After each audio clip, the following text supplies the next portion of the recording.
Olá! Seja bem-vindo ao canal Dissecando Direito.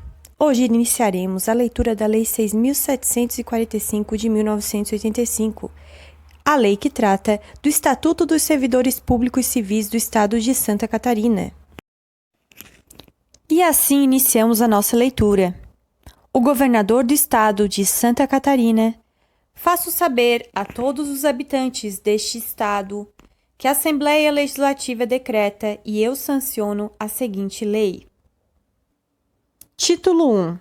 Disposições iniciais. Artigo 1º. Este Estatuto estabelece o regime jurídico dos funcionários públicos civis dos três poderes do Estado e do Tribunal de Contas. Artigo 2º. Funcionário público para os fins deste Estatuto é a pessoa legalmente investida em cargo público criado por lei, de provimento efetivo ou em comissão, com denominação, função e vencimento próprios, número certo e pagamento pelo erário estadual. Parágrafo 1º. Os cargos públicos de provimento efetivo serão agrupados em quadros e sua criação obedecerá a planos de classificação estabelecidos em leis especiais, segundo a hierarquia do serviço e as qualificações profissionais, de modo a assegurar a plena mobilidade e progresso funcionais na carreira de funcionário público.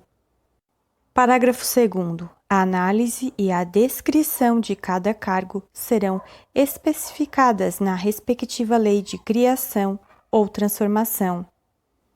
Parágrafo 3º.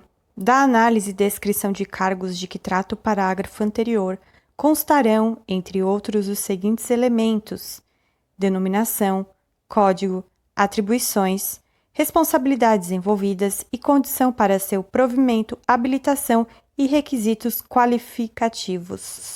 Artigo 3º. É vedado atribuir ao funcionário outros serviços, além dos inerentes ao cargo de que seja titular, exceto quando designado, mediante gratificação, para exercício de função de confiança ou para integrar grupos de trabalho ou estudo, criados pela autoridade competente e comissões legais, salvo na hipótese do artigo 35 deste Estatuto. Parágrafo 1º. Entende-se por função de confiança a situação funcional transitória criada por ato administrativo e cometida a funcionário público estadual, mediante livre escolha, para desempenho de atribuições regimentais. Parágrafo 2º. O ato de designação previsto neste artigo vigora a partir da data de sua publicação no Diário Oficial, independentemente de posse. Artigo 4º. É proibida a prestação de serviços gratuitos ao Estado. Título 2. Da admissão ao serviço público. Capítulo 1. Do concurso. Artigo 5º. A admissão ao serviço estadual dependerá sempre de aprovação prévia em concurso público, exceto para o provimento de cargos em comissão. Parágrafo único. O concurso objetiva selecionar candidatos através de avaliação de conhecimentos e qualificação profissionais, mediante provas ou provas e títulos, seguido de exame das condições de sanidade físico-mental, salvo quando se tratar de funcionário público em efetivo exercício, e verificação do desempenho das atividades do cargo em estágio probatório. Artigo 6º. O concurso será precedido de 3 publicações de edital, em órgão oficial, com ampla divulgação, que abrirá o prazo mínimo de 30 dias para inscrição dos interessados. Parágrafo 1º. As normas gerais para a realização dos concursos, desde a abertura até a convocação e indicação dos classificados para o provimento dos cargos, serão estabelecidas em regulamento. Parágrafo 2º. Do edital constarão instruções especiais em função da natureza do cargo, observada a respectiva especificação. Parágrafo 3º, artigo 2º. Parágrafo 3º. Na hipótese de concurso de provas e de títulos, a nota final será obtida mediante média ponderada, não podendo ser atribuído aos títulos peso superior à metade do peso das provas. Artigo 7º. São requisitos básicos para inscrição em concurso, além dos constantes das instruções especiais, a comprovação relativa a: inciso 1, nacionalidade brasileira; inciso 2, gozo dos direitos políticos; inciso 3º, quitação com as obrigações militares e eleitorais; inciso 4º, idade mínima de 18 anos. Parágrafo único. O limite máximo de idade para provimento não se aplica ao funcionário público. NR, redação dada pela Lei 7.373 de 1988. Artigo 8º. Homologado o concurso, será expedido certificado de habilitação aos candidatos aprovados para o provimento dos cargos com validade para 2 anos. Capítulo 2. Da nomeação. Artigo 9º. A nomeação será feita em caráter efetivo quando decorrente de concurso público e em comissão para cargos declarados em lei de livre nomeação e exoneração. Artigo 10.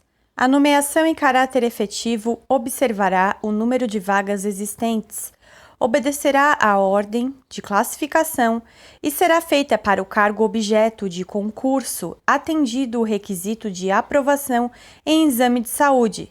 Artigo 5º, parágrafo único. Ressalvados os casos de incapacidade física temporária. Parágrafo 1º. A inspeção de saúde será procedida pelo órgão médico oficial que concluirá pela aptidão ou não para o exercício do cargo público. Parágrafo 2º.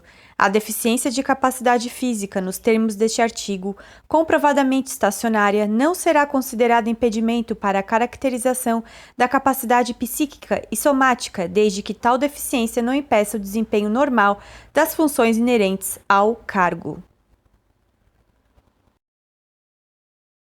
Artigo 11. A nomeação para o cargo em comissão se subordinará às condições exigidas nos itens 1, 2, 3 e 4 do artigo 7º. Parágrafo único. A critério do chefe do Poder Executivo, poderá ser atribuída vigência retroativa ao ato de nomeação, desde que o ocupante não possua vínculo com o Poder Executivo Estadual. NR, redação do parágrafo único dada pela Lei Complementar número 605 de 2013.